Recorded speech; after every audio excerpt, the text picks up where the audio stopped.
Good afternoon, everyone, from a sunny, warm Oxford, and I hope it's nice where you are. This is a real treat to be chairing this. My name's David Mills. I'm Deputy Director of CGHE, and this is our 300th anniversary webinar.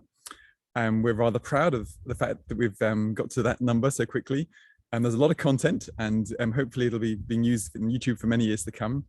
So as a result of the 300, we thought we'd have a little celebration and bring three of our colleagues together who have all got really interesting things to say about the topic for today's event. So even though it's nice and calm here, the topic is Signals in the Storm: Higher Education, Digital Communication, and Geopolitics. So we have Simon Marginson as our director, Claire Callender, UCL, and Diana Laurillard at UCL, who are co-investigators and deputy directors of CG. So before I hand over to Simon, a bit of housekeeping, please. It's going to be recorded, this webinar, and we'll post it online, and we'll post the transcript as well afterwards. Please keep yourself muted unless you've been asked to ask a question. I'll invite you to bring forward questions. You can leave your video off during the presentation if you want, but please put it on when we ask a question. Speaker view helps you see who's speaking, and use the chat function, and I'll invite you to come forward after half an hour of the presentations, and turn your mute off and ask the question. You all know all this by now, but with no further ado, Simon, the screen is yours. Well, thanks, David, and I'll bring my slides up straight away. Okay, you can see this, I hope. Well, higher education and geopolitics is my starting theme. My colleagues will talk to related aspects of the webinar topic, but let me say first that how glad I am that we've got to 300 webinars and seminars at CG, and a lot of people have put a lot of time and effort into that discussion. Fortunately, in the case of webinars, it's all on record. We've got a complete YouTube archive of everything we've done. It's like we've got mini papers up there in an academic sense, and there's really substantial and considered material, good slides, lots of data, lots of analysis, and lots of discussion. And I hope it'll stand the test of time and be still a useful resource in years to come. Today, we're taking stock to some extent of the big picture. And for me, I have a strong sense that we're in a period of change in the world, a transition from the Cold War to the Pax Americana post-1991, and then now to the new, more multipolar but conflictual international environment, and one that's directly impacting higher education and research and science. And I mean, it's important, I think, to reflect on the period we're coming out of, and because it helps us understand the period we're now entering. Although we don't often acknowledge it, I think, because it's not easy for non-Americans to say, the period after 1991 has been dominated in higher education and the sphere of knowledge and science by the academic practices of the United States of America. The US as a nation achieved an unprecedented position with the dissolution of the Soviet Union at the end of the Cold War. Its great strategic rival, having been effectively deconstructed and undergoing reconstruction economically, socially, politically in US terms, was an enormous shift in the strategic environment. And what that did it opened up things considerably, so that security and military issues and concerns, which had dominated the 50s and 60s, the fear of nuclear war, of course, hung over all of us, those considerations dissolved to a large extent.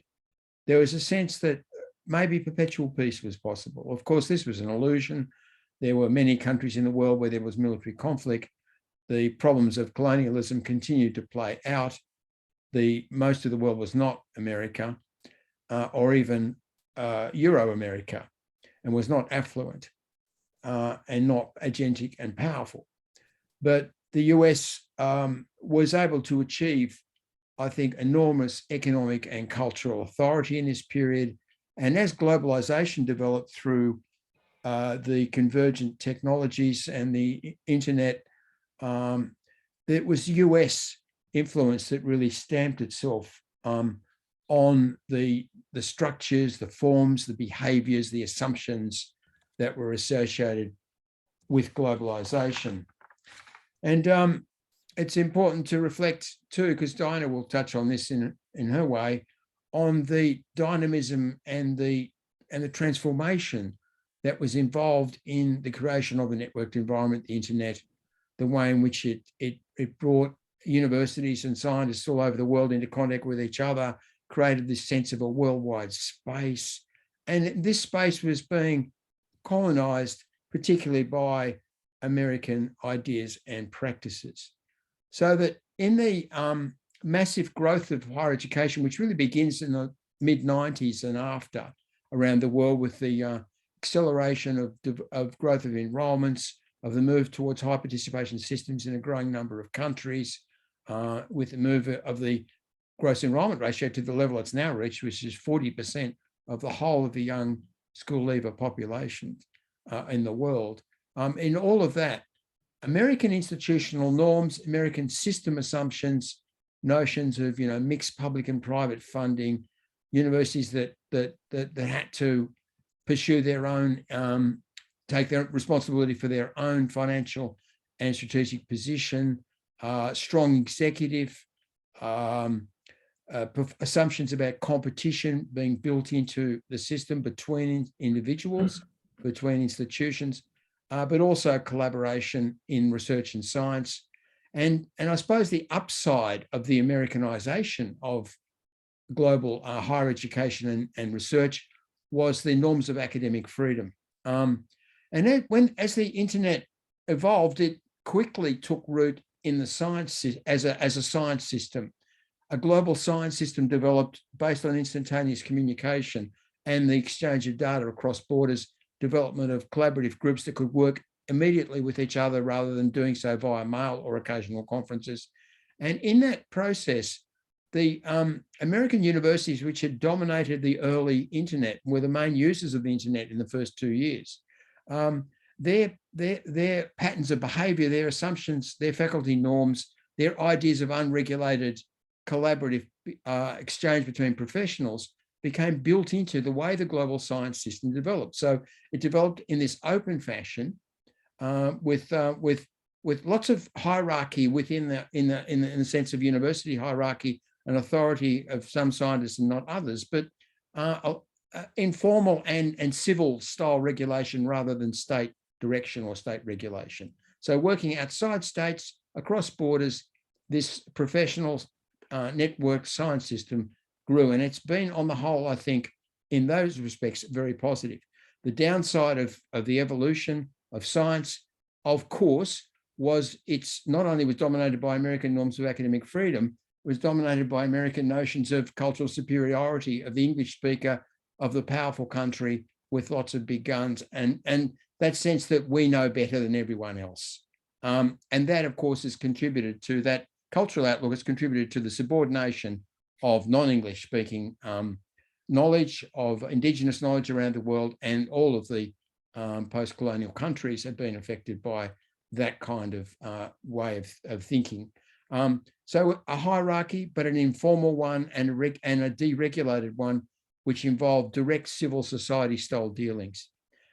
Immensely dynamic, grew very fast, and in lots of ways benefited from the absence of direct state regulation. And I mean, the international collaboration in particular really took off. So we've now got a situation where 25% of all papers are co-authored by across borders by researchers from more than one country. Well, that was all great in some respects and not others, but it was good from the point of view of deregulated academic freedoms. And that way of doing knowledge and that way of doing higher education has to be the best way from the point of view of knowledge and higher education. And if you could mix that, combine that with a more egalitarian outlook towards diverse cultures, more respect for researchers around the world and not just in the strong countries, and over time a more distributed research capacity around the world, it would of course be the way forward.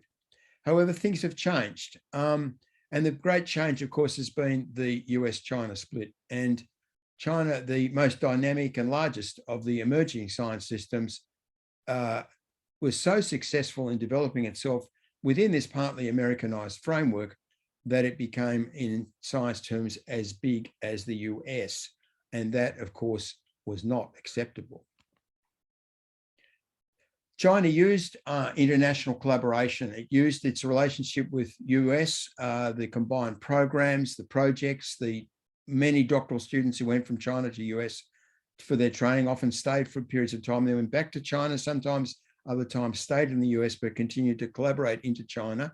And also the way in which American universities and faculty, and often very generously, went to China, helped Chinese development in the early stages, especially important, through things like benchmarking and training. And I mean, I studied a number of these kinds of projects, and I saw how Shanghai Jiaotong, for example, which is now a great engineering research university in China, you know, it began at a very subordinated level with essentially the American partner, University of Michigan, doing basic capacity building at Shanghai Jiaotong. And then, you know, and Shanghai Jiaotong relentlessly benchmarking itself, improving itself against the excellent example of University of Michigan, and moving to the stage where they were engaging as equal partners in collaborative projects. And ultimately, now the two universities have got science data which are more or less on par, with Shanghai Jiaotong slightly ahead. And that whole process took 20 years. And as I said, the American faculty were very generous in that. Now, the China-US research collaboration by 2020 was much the largest in the world, 55,000 papers, more than twice that of of US-UK, which is the second largest collaboration. And China developed, to a lesser extent, strong collaborative relationships with several other countries. In fact, most countries, although Chinese researchers are still not nearly as networked as American researchers are, they still have that. They do have a strong presence, especially in the English-speaking countries, or had. And China, of course, built a gigantic research system, now bigger than the US in terms of total output. And China's only one of a number of countries that have done that. A large number of countries, in fact, have developed science systems in the last 2 decades that really didn't have their own capacity before that. India is now the 3rd largest producer of science, for example, although its per capita income is well below the world average. And in the case of physical sciences, and including maths and complex computing, engineering, all the physical sciences derivatives like chemistry and materials and physics itself and so on.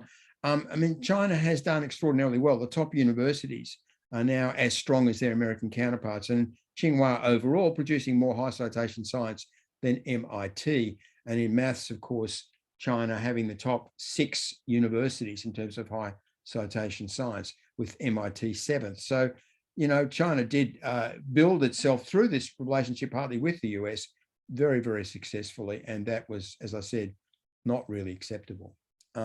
Because China is seen increasingly in the US as a collaborative rival, as a non-collaborative rival, sorry, as no longer as a collaborative partner. And there's, I think, the assumption that if China opened up to the US and cooperated with the US, then it would become more like the US in terms of its internal polity and its society, of course, proved to be mistaken. And that was an immense disillusion and disappointment to US strategy. But perhaps should never have been the assumption in the first place. China is China and has its own, very much its own trajectory, always has had.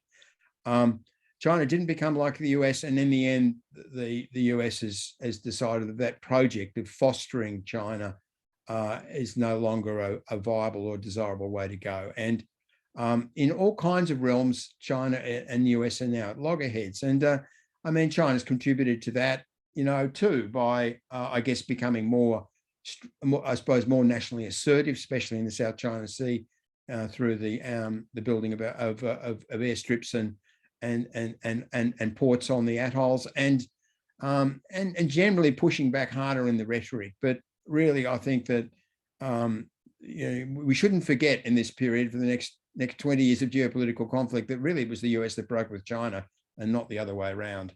Anyway, in science and technology, that's led to the China Initiative and racial profiling of Chinese scholars, whether US citizens or Chinese citizens, or whether visitors to the US or permanent residents of the US.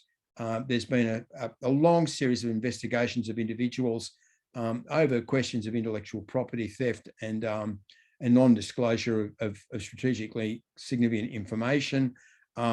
Most of these prosecutions have turned out to be ill-based, ill-judged, but individuals have suffered considerably in that process, even if they've been innocent.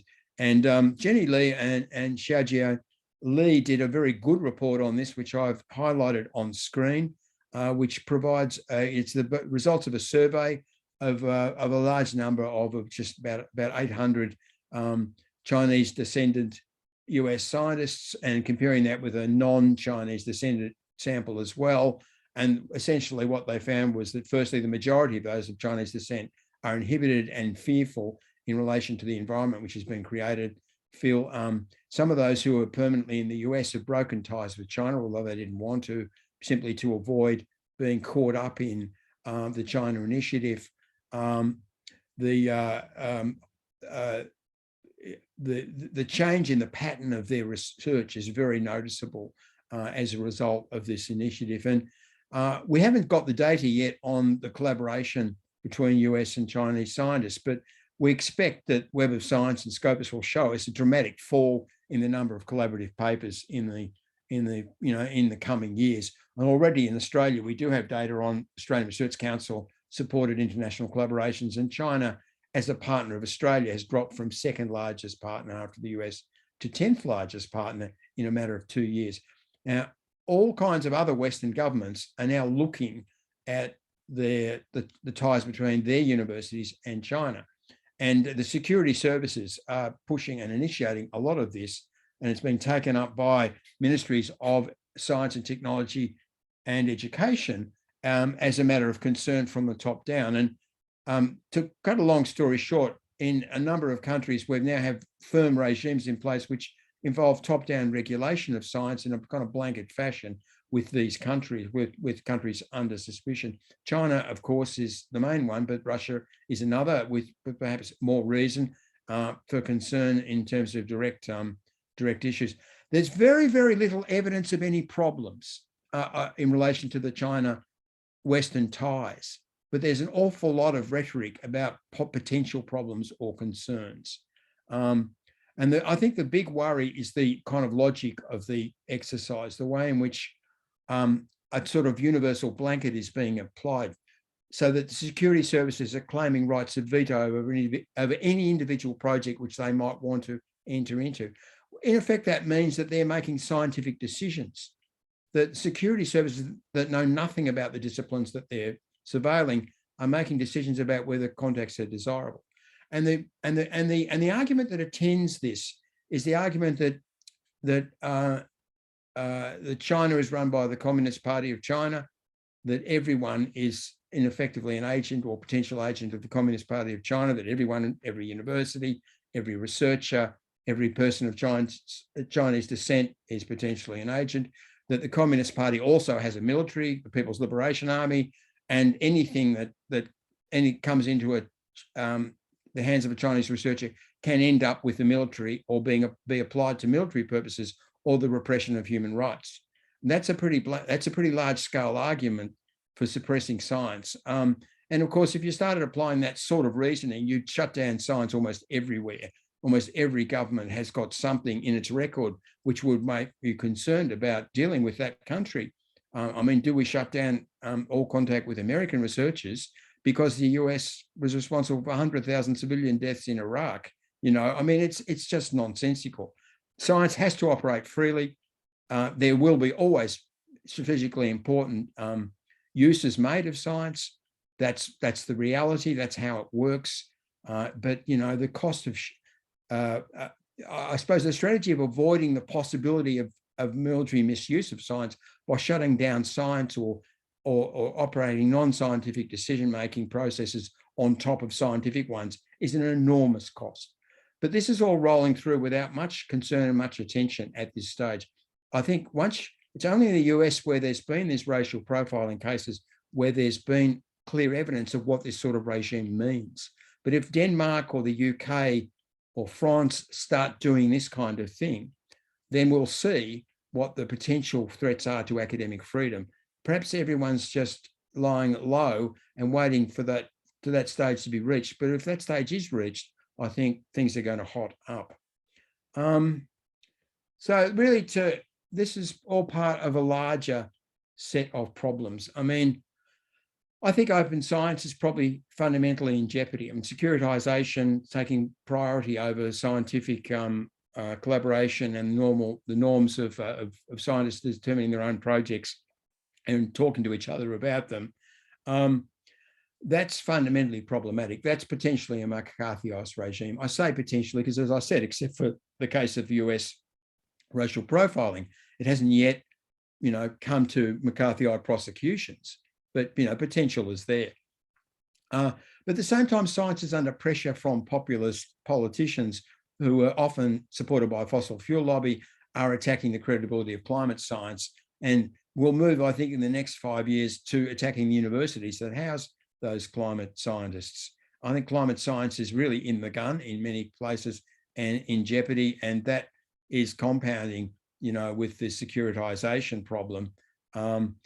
Nation states on one hand, strong market players on the other, beginning to put tremendous pressure on this open science regime that Pax Americana created. What a contradiction it is, isn't it? That Pax Americana created this wonderful academic environment in some ways, but also with Pax Americana in jeopardy, the US considers an approach to science which would effectively shut down the virtues of the system that it itself led and helped to create. We're seeing more generally, I think, populist attacks on universities, the cancel culture, critical race theory campaigns by the right, leading to anti-tenure bills in Texas, Wisconsin, South Dakota, Louisiana, Florida. More Republican states are coming up. At the same time, we've seen the severe, I think, truncation of UK-Europe research cooperation, which is occurring as a result of the UK withdrawing from Horizon, consequent on Brexit. You've seen Russia, which was beginning to, I think, to internationalize science slowly, and universities were responding, at least up to about 2012, to the international community, increasingly closing down and now dramatically shutting down at the as a result of the Ukraine war and the shutdown of civil rights and university autonomy in Russia, with all the rectors being forced to sign statements supporting the Putin invasion of Ukraine. So, and add to that, the Central European University, great university, closed down by a populist Hungarian government, and the potential for those sorts of direct attacks on institutions to multiply. I think we're in some trouble, and to me, the way forward is probably for the international organisations like League of European Research Universities, European Universities Association, International Association of Universities, and the many scientific societies that work across borders to take this change to the environment seriously and to work out ways in which academic freedom can be safeguarded and forwarded in the manner in which we support and protect human rights, by highlighting cases of violation, by providing solidarity and support for individuals and institutions that are being victimized, all those sorts of things. I think academic freedom and university autonomy now need that kind of guarded attention. We can no longer take for granted that states will respect autonomy and that the national scientific environment will continue to encourage global scientific freedoms. All those things now have to be defended and advanced in a conscious manner. I better stop there, and thank you, David, for your patience. Great, thanks, Simon. That brilliant tour de force coverage of lots of big issues. We're going to hand straight over. If you could unshare, Simon. We're going to go straight to Diana. Getting there. I can't quite share at the moment. No, I can. Okay, thank you very much. I just want to say how grateful I am for this opportunity to share some thoughts with you in the context of our 300th webinar.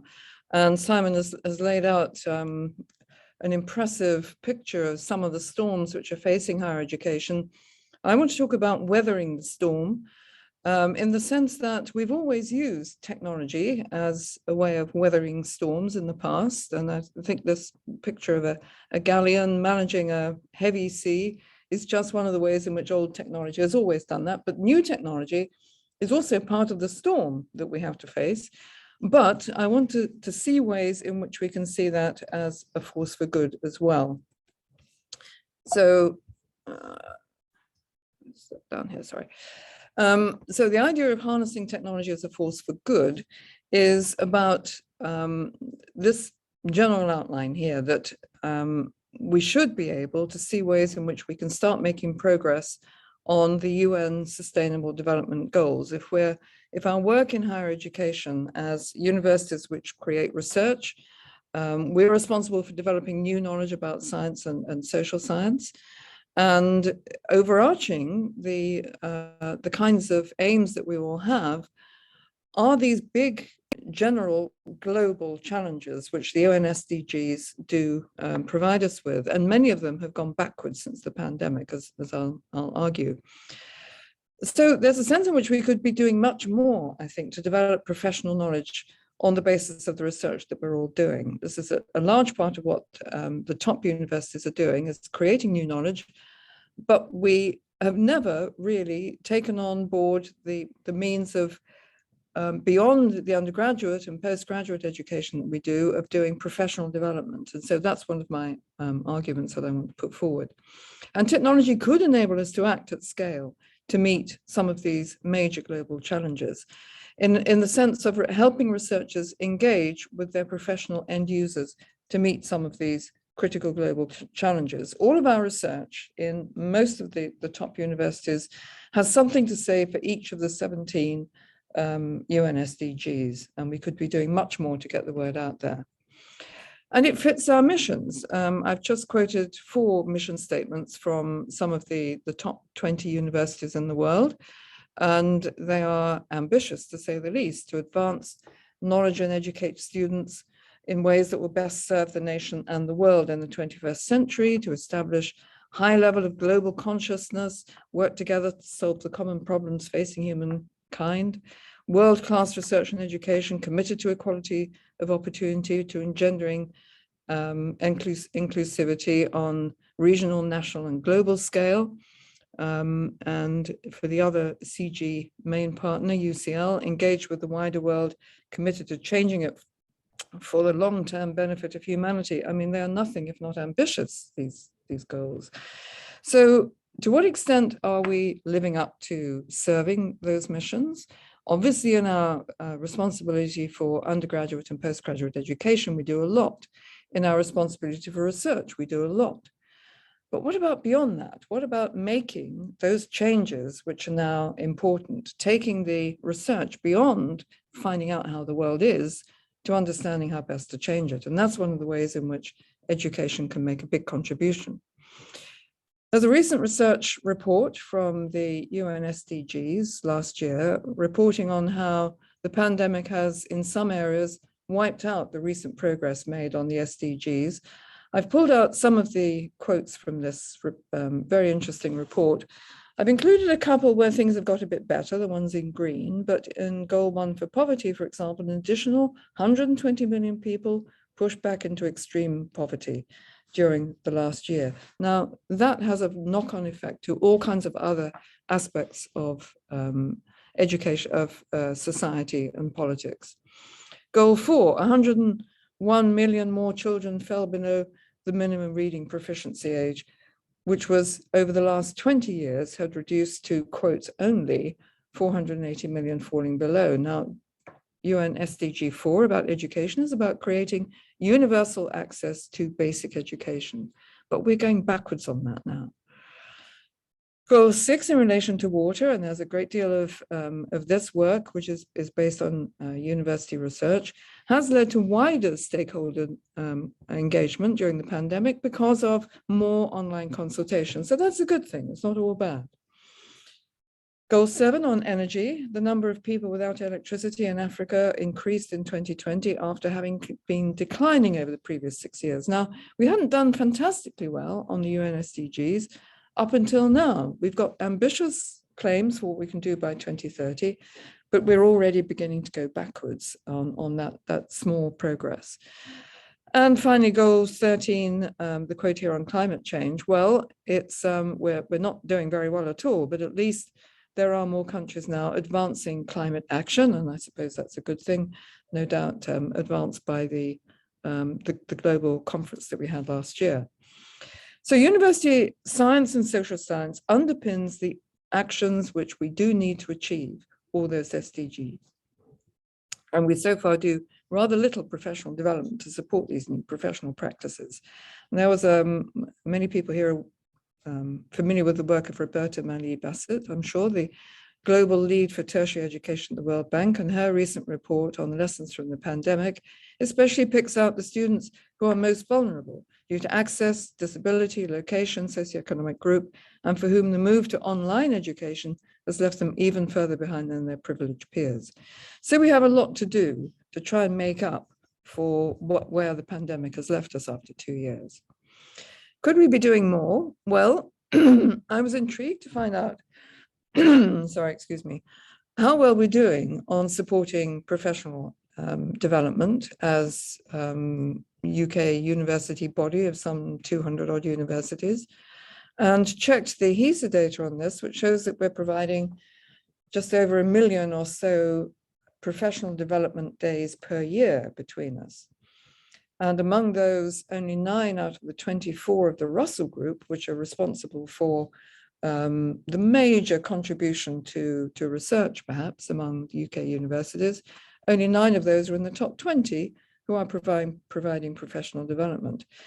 And trying to think through this, trying to get my head around this amounts to something like 1 5-day course per year for about 215,000 people. That's in a working population of 30 million across the country. That would be helping less than half the number of civil servants alone to get anywhere. And we do have to remember, after all, in our research proposals, that we do have a commitment to demonstrating impact. And that's precisely what our ESRC funders are looking for.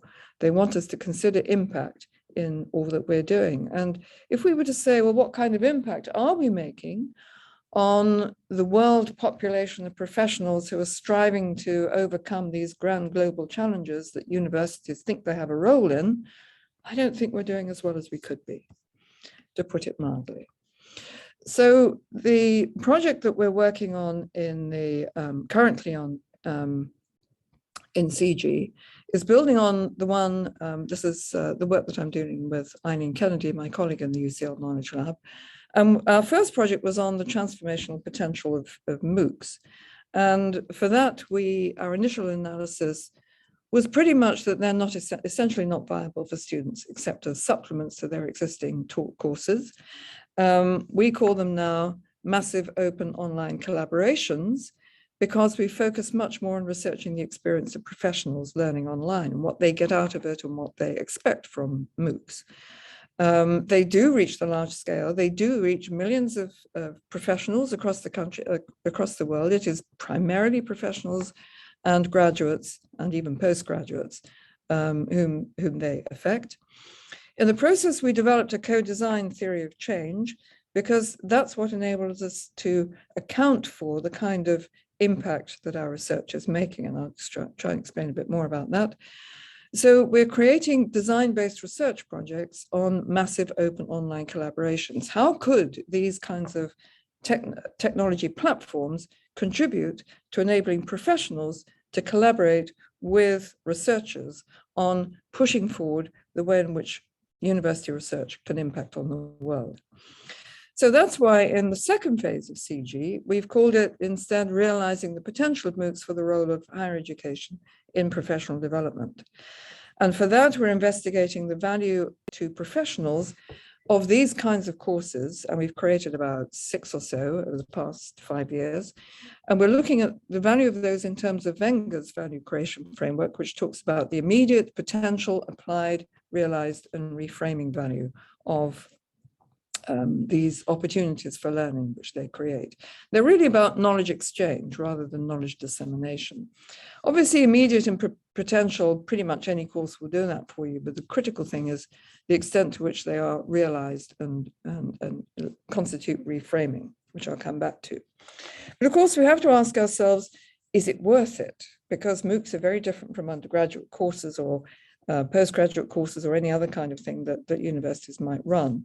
So we do try to do an assessment of what the costs are of creating it, what kind of income you get, because they began as having a very poor business model because everything's free. You have an optional upgrade. And so if you get, excuse me, for the last, for one that we're running at the moment, we've had some 10,000 people actively learning on the course, and they've generated about £7,000 worth in terms of upgrade. So given that the whole thing cost around £42,000 for running that course over 12 runs, that's not a very good return. But that's without any marketing. That's just relying on the platform to do the marketing. So suppose we did some investment in this and we could get those numbers up to 50,000, maybe only 5,000 pay for the upgrade, but then that's still 135,000 back. So we can play with those numbers to see what kind of economic value it creates. But what kinds of other benefit might we have from taking this on? Well, if you think about the benefits to higher education research, we get much wider dissemination of research outputs and then therefore broader impact on outcomes. The wider impact leads to more funding, the engagement of knowledge professionals in feedback on implementation, and they are very knowledgeable people who join these courses, and they give us a lot back on research findings and what it means for them to implement those in their own context. And we get, therefore, contributions from the wider workforce to research. So we have a better university, industry, commerce, however you want to phrase it, collaboration. But then to the public good, we get that realized and reframing value of the new concepts and skills for tens of thousands of influencers. So they are at least tens of thousands what we're talking about. And for the 6 MOOCs that we've generated over the past 5 years, there's close to 100,000 enrollments, something like minimum of 50,000 influencers coming in there, who are taking these things into their own practice and then changing their own ideas. That's what reframing value means. And it looks as though from the platform data, we can tell that some 40% of learners come from low and middle income countries. So we are reaching out to those people who normally don't have the benefit of this kind of professional development. So there is some progress on the mission statements that we all sign up to, that through this process is public, accountable, and collaborative for the many. And that's very different from the impact of technologies like social media, which is public, but completely unaccountable and driven, generally speaking, by the wealth of the few. And we also have to remember that we have painfully slow progress towards the UN SDGs, and this has the chance of accelerating it. So finally, looking at harnessing technology as a force for good, because it does enable us to act at scale. We have these technologies, these are our technologies owned by universities, and they do help to enable us to meet the major global challenges. They help researchers to engage with professional end users in the innovative practices they're going to need in order to weather their own storms, whatever they happen to be. And as a force for good, it is indeed public, accountable, and collaborative for the many. Thank you. Great, thank you, Diana. That's a wonderful counterpart to Simon's belief in geopolitics. So your job, Claire, now is to, within 10 minutes or so, bring us back to reality. To try and synthesize the dialectic in a wonderfully Hegelian way and come up with some brilliant forward-looking sides. Claire, it's yours. Thank you very much. Well, I'm going to take a really rather different approach because I want to look at the relationship between the state, the market, and the academic oligarchy as developed by Burton Clark in higher education system, academic organizations in cross-national perspectives, which was published in 1983.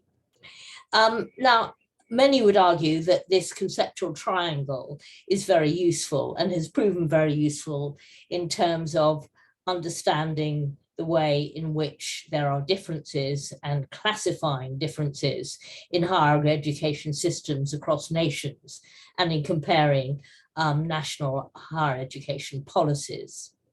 But as many would argue, it has its limitations. And these I'm not going to rehearse today, with one exception. That exception is the critique contained in Simon Marginson's and Gary Rowe's 2002 paper, Beyond Nation States, Markets and Systems of Higher Education. I make this exception because this is an important anniversary for CGHE and its history, its 300th seminar. Core ideas in Simon and Gary's paper have shaped CGHE intellectually, our research program and its structure, and our overall approach to understanding higher education and its future development. Simon and Gary forcefully argue that we need to shift our focus and go beyond nation states, markets, and systems of higher education in our analyses. Particularly, we need to incorporate, and I quote, 3 intersecting planes of existence, emphasizing the simultaneous significance of global, national, and local dimensions and forces. Such an approach is absolutely vital for understanding one of my key areas of interest, namely student funding, and in helping to address the extent to which we are weathering the higher education funding storm. The evolution of student funding policies in England at a national level can be understood within the confines of the rise of neoliberal policies and the influence of human capital theory, the decline in state funding and subsidies, the marketization of higher education, and pressures from universities. These arguments can be used to explain the introduction of tuition fees and income contingent loans, and I've used them myself. However, such approaches miss important global forces. And given the time, I'm going to give just one example. For example, it misses how global forces and agencies and their interaction with the national are imperative for understanding the ascendancy of cost-sharing policies such as tuition fees and loans.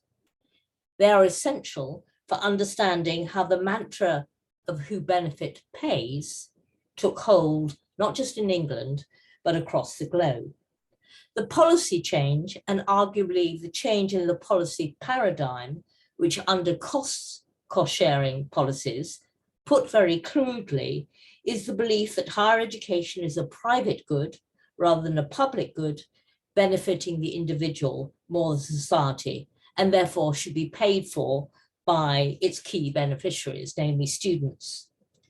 These policies transfer a greater share of the cost of higher education from the government and taxpayers onto students and graduates. Significantly, the change in the policy paradigm occurs in the 1980s, following the 1973 global oil crisis. It coincides with the rapid expansion of higher education and massification, yet another global social phenomena.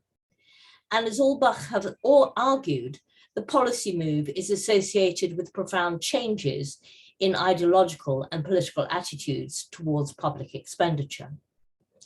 So the stressor or the enabler of policy change was a global event, the 1973 economic crisis and its fallout.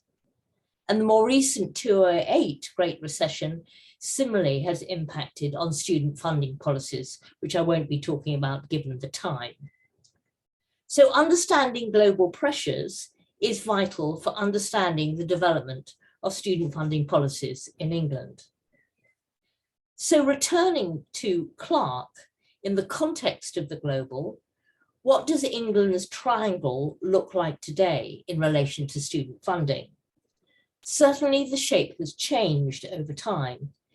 If up until the 73 global crisis, I think we could argue that overall, the state academic oligarchy leg of Clark's model predominated, while the market and the academic legs were subordinate. But I have suggested that global and national forces have changed the shape of the triangle. So what does that triangle look like to get today? And what does it mean? Do we have a system dominated by the state, the market, or the academic oligarchy? Now, loans have been used as instruments of public policy to both increase and widen participation. They seek to counter the market failure in the provision of student financial support. But in England, since 2012, with the introduction of tuition fees of £9,000 repaid by loans, they have broadly failed to increase and widen participation across the sector as a whole. Overall, undergraduate participation has fallen once we include mature and part-time undergraduate students. And in absolute and relative terms, HE participation has not widened. Moreover, the loans are very costly to government. The very high levels of average student loan debt on graduation as a share of graduates' average earnings makes England's income contingent loan system very expensive for government. Under the current repayment conditions, it's expected that only 3/4 of graduates will repay their loans because their lifetime earnings are not high enough. Consequently, for every £100 the government lends a student, it'll only get back £56. And the cost has risen substantially. Today, the government outlay on student loans for full-time students in England is forecast to be around £17.6 billion and will increase to £23.6 billion come 2026-27. And at least half of that outlay goes directly to higher education institutions to pay for students' tuition fees. And the full-time undergraduate student loan system is expected to add £61 billion to the deficit over the next 6 years, and will continue to add another 10 billion to the deficit every year through to 2040-41. So the government might have thought that through the introduction of tuition fees and student loans, they would become the minority partner in the financing of the higher education system, but this is certainly not the case. The cost of the loans to the government is indeed a public contribution to higher education, suggesting tuition fees and loans primarily shore up the state's leg of Clark's triangle. But others propose that loans are essentially a private contribution to higher education and shore up the market leg of Clark's triangle. Loans collateralize individual graduates' future earnings. They're a key feature of a marketized higher education system characterized by provider competition and student choice. They act as an educational voucher that students can redeem at the institution of their choice, and they are one instrument in the toolbox in the competitive struggle for students. So loans are meant to empower student choice and funding flows to higher education systems based on student choice. They are a way of enhancing the market power of students and consumerism.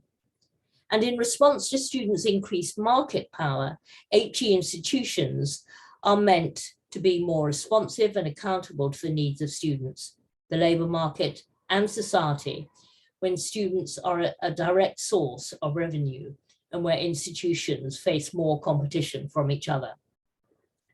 The practical effect is to potentially empower the academic oligarchy and the university steering core vertex. And there is certainly evidence that the current funding arrangements have changed institutional behavior. Alternatively, these arrangements can undermine HE institutions, as seen by those who've been unable to attract and recruit adequate number of students because of the increased competition. Thus, the market via the state is encroaching on HE institutions both positively and negatively via the student funding system and shoring up the stratification of the HE sector. And loans and their repayment conditions, which are set and formulated by the state, also encroach on the lives of prospective HE students, current HE students, and graduates. Concerns about the cost of higher education and the accumulation of student loan debt can deter participation of prospective students from lower socioeconomic backgrounds. These concerns can shape students' HE choices of where and what to study. Indeed, the state is increasingly encroaching on students' lives by trying to dictate their subject choices. Just listen to the last few speeches by the minister.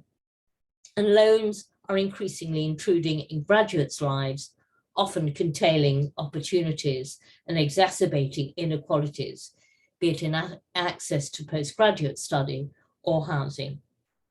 So to curtail what I'm going to say, I will leave you to answer my question of where student funding sits within Clark's model and the shape of that triangle.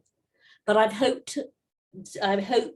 that I've illustrated the tensions between the three powers in Clark's model when contemplating student funding in a global environment, and the complexities involved in any model attempting to classify models. Thank you. Policies, sorry. Thank you very much. No, that's great, Claire, and it's great to return to that classic and also to highlight Simon's and Rhodes' paper. So you're in dialogue, all three of you, and I would encourage audience participants to think about how you might connect the themes that have come up. My immediate reaction to you, Claire, is would Clark have still drawn a triangle? Would it be a pentagon? And how might that relate to Simon's model of the global, national, and local, going back to it 20 years later? Would his hierarchy look a bit different? Would is it even possible to have structural models like this anymore? How do we cope with the sort of speed with which these things seem to be imploding? But I'm going to ask David James to ask the first question, please. Thank you very much. Can you hear me? Yep. And hello, everybody. Nice to see you all. Something that has been puzzling me during those three excellent talks is that it seems to me that higher education is also in a difficult position with regard to what I'd call global movements and influential ideological movements. And I'm thinking in particular of the positions of the World Economic Forum on the Fourth Industrial Revolution. I'm thinking of the extent to which other bodies play into that and accept it as the way the world is going. And it's a world in which, the model of human capital behind the knowledge economy is kind of behind us, although some of the assumptions continue. And it's a world which is seen as the future being in digital disruption, new forms of work, old forms of credential less relevant, perhaps micro-credentials more relevant. And this, clearly would, if you were influenced by this, say as a prime minister, and by the way, prime ministers go and meet these people regularly, if you were influenced by it, you might be thinking that higher education has become a bit of a dinosaur for economic purposes. I just wondered how that plays with what we've heard from you. Thank you. Great, that's really helpful, David, looking to the future. Simon, Claire, Diana, would you like to take turns to respond? A quick thought, David, and thanks, David. That was really nice intervention. I think we probably need to work on the detail a little further to have a good discussion. But you're onto something really important. My sense is that the cost of massification in the human capital knowledge economy model and the way that positioned higher education, the cost of massification is always of concern to states. But they've worked out ways in which they can reduce that cost to them. And it's ironic, isn't it, that having accomplished that, states are now perhaps thinking that maybe they don't need all that higher education at that scale after all. And I think that's probably right. Certainly, the population is persuaded still by the knowledge economy notion, and they will continue to demand higher education for a period of time ahead. But yes, I think there could be disillusionment with the education function, or at least the extent to which we've fostered and grown it.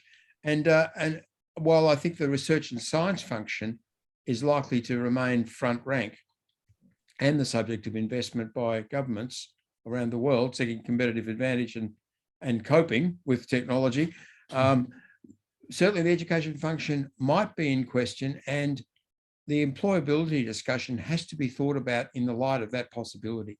I think it's a dangerous moment for those of us who favour the education function because of its democratising and agentic building aspects, and are very attracted to the idea of the population being engaged in at scale in the knowledge that we're also committed to.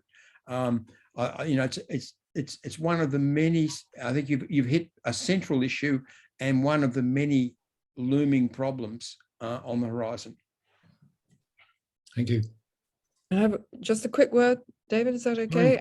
I think it's a fascinating question. Like Simon, I feel I need notice of the question, but it's one we should discuss. But I don't agree that we are like dinosaurs. I think the university sector has embraced the opportunities of new technologies. Its science powers forward, social as well as the natural sciences and so on. And we have a lot of collective power because of that, and because of the students that we teach, and because of the research that we do. So I think we're in potentially a good position, but we don't make the most of what we could be doing.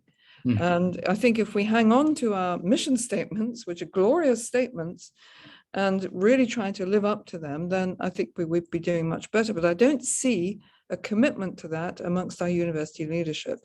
But we can spread the load. Academics can take this on for themselves. But anyway, as I said, thank you for the question. It's very good. Thank you. Yeah. I think we have time for just one more question. David Wang, do you want to come in and ask this question around, well, all the things you raised?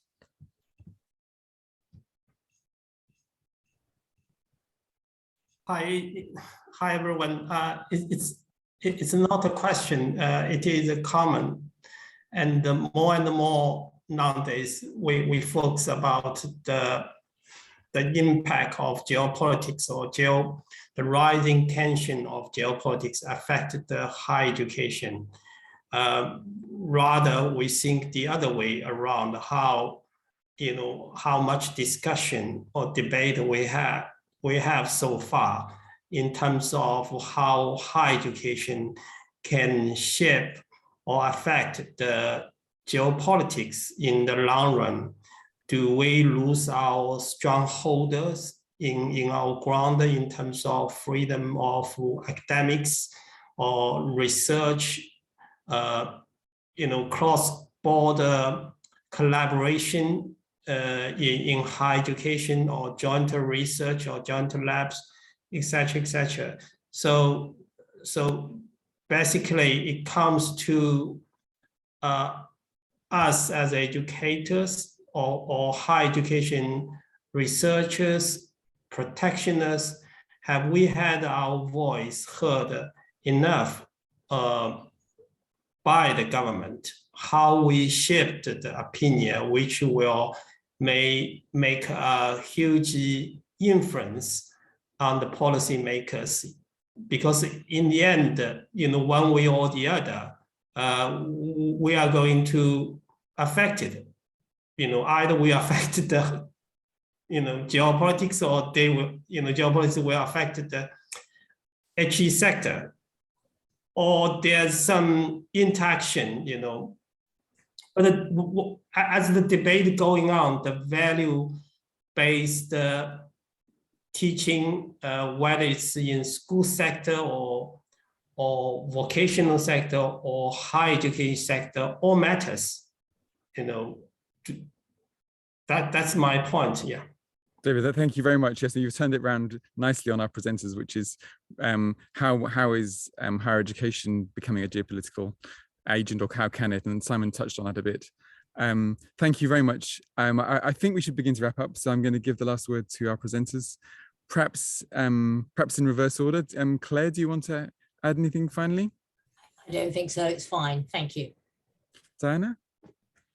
Yes, I'm beginning to feel a bit Pollyanna-ish in the context of the storms that are coming at us. But I still think, we've got to cling to the positive and push forward on that. So thank you again for the opportunity. Thank you. That's great. Thank you, Diana. And Simon? Sorry, muted, Sam. So sorry, David. Yeah, thanks to Claire and to Diana, for their really thoughtful presentations. I think that the webinar community that now regularly comes in twice a week and was such an important part of our annual conference as well last month. I think all of you have an important contribution to make about these large issues. We really would welcome hearing from more people, as we've just heard from the two Davids. They were very useful and thoughtful interventions. So let's have more of those in future webinars. Thank you, Simon. So from yet another David, thank you all for coming to this 300th celebration. I think it shows there's still a lot to think about in relationship to the notion of the global, and how that's changing and how it relates to our models of thinking about higher education, just of the way in which these things play out in local ways. So thank you all, Diana, Claire, Simon. Come back next Tuesday as ever for the 301st webinar, and see you all soon. Thank you. Bye-bye. Everybody.